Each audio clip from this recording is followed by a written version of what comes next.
Okay, I would now like to introduce State Senator Joseph Markley, who will speak with us. Particularly moving to me that this is a project that was initiated by Joe Angelillo, who was a man I knew my entire life. I was told by my father that he stopped by the shop when he was driving me home from the hospital, and that Joe held me in his arms before I even arrived. So I went back that far with him, and he was a fine, fine man. And I'm also pleased to be participating in a ceremony put together with such care by another fine man, a more recent friend, in Dick Fortunato.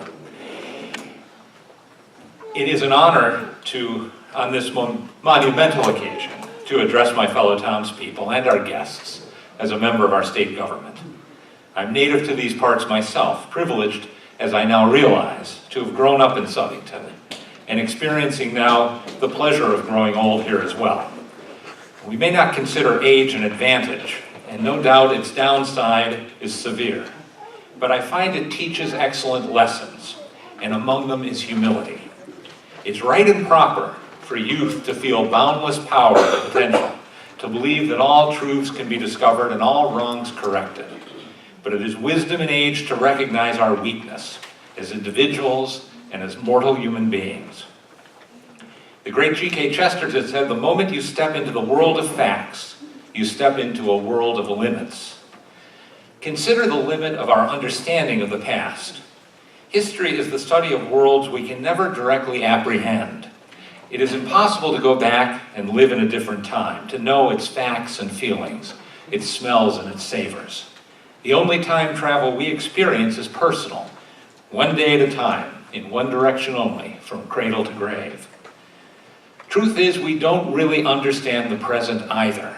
People alive at any given moment don't know much more about the world than their own tiny fraction of it, and disagree among themselves about what is happening right before their eyes. We argue today about Trump and Clinton like people argued once about McKinley and Bryan, or Cromwell and Charles I, or Brutus and Caesar. Though decades and centuries pass, these debates remain largely unresolved.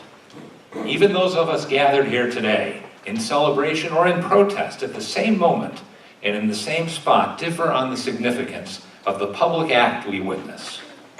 Let us rejoice that whatever our opinion, we are together peacefully and respectfully, all members of one community. Of the study of the past, there is no end, and those most expert in it disagree most emphatically. We follow knowledge like a sinking star, ever out of our reach. We are limited by the facts available to us, by our own perspective on them, and by an imperfect imaginative capacity. The great historian and critic Van Wyck Brooks said that the spiritual past has no objective reality. It yields only what we are able to look for in it. What we should look for, I believe, is the virtue in history, just as we seek to see the good in the people around us.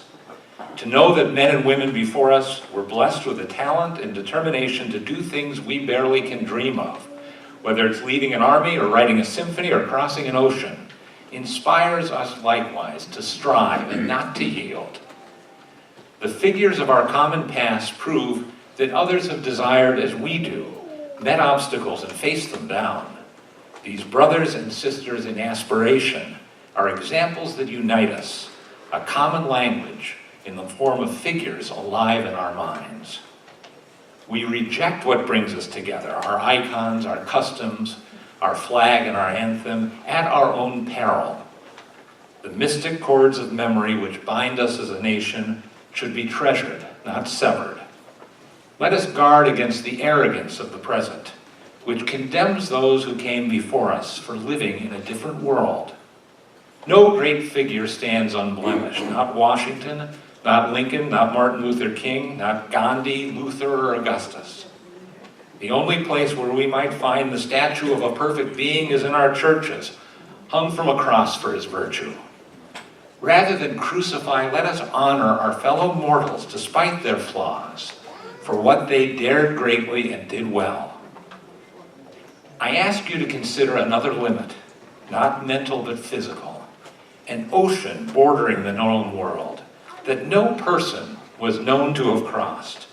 a vast expanse of water whose far side was a blank, a barrier to the bravest, whatever they believed might lay beyond it. Imagine seeking support for a voyage of duration and destination unknown.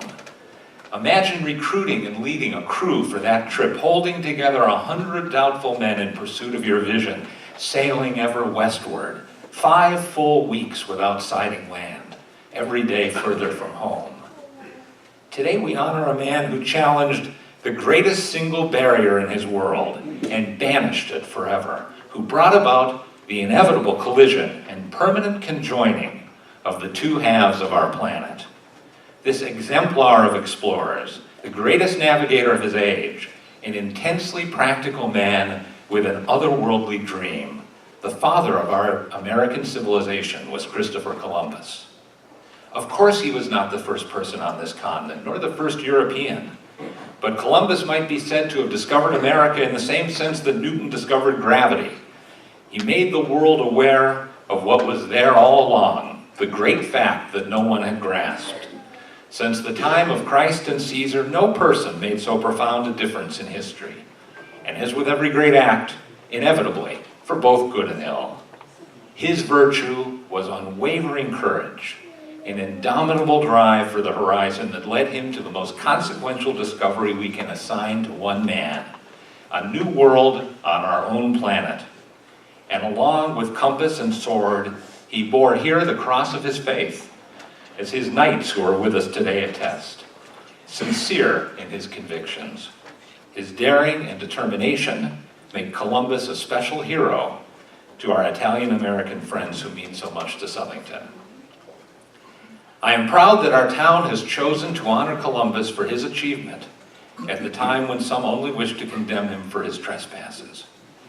I believe we show wisdom by embracing this great story that unites us, and by celebrating the unique significance of Christopher Columbus, the value of the civilization that arose in his wake, and the qualities of leadership and courage he displayed in that endeavor, which shall ever stand as history's single greatest discovery. Thank you.